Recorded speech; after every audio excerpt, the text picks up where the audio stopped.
For me naman kasi, if you're going to, see through it, ano kasi ako, eh, tawag nito, I'm very ano ako, eh, I take accountability in everything. Yes man 'yan or no man 'yan.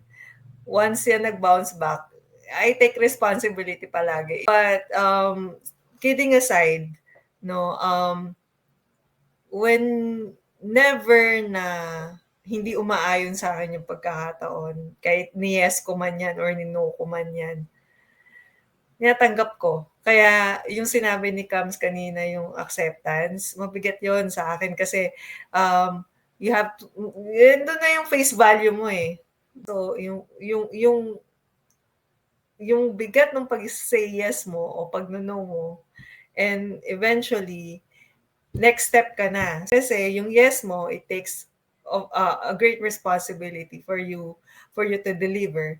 And yung pag-no mo naman is um, having your tawag nito, your focus na nag-no ka na. Huwag ka na mag-bend do'n. Iwasan yung parang make room for chances. Kasi 'pag yung no mo parati mo siyang nabe-bend, meaning to say there will be times na yung boundaries mo na nako-cross na.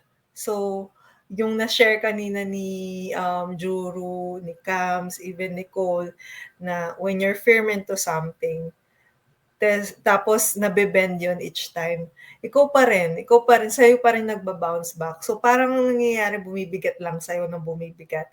Then feeling mo tuloy ano, hindi ka naggo-grow from there. Kaya, when you say yes, take the responsibility. And when you say no, be firm. Stay ka dun sa no mo. Be mindful with your yes. And of course, be responsible with your no. Ayun lang.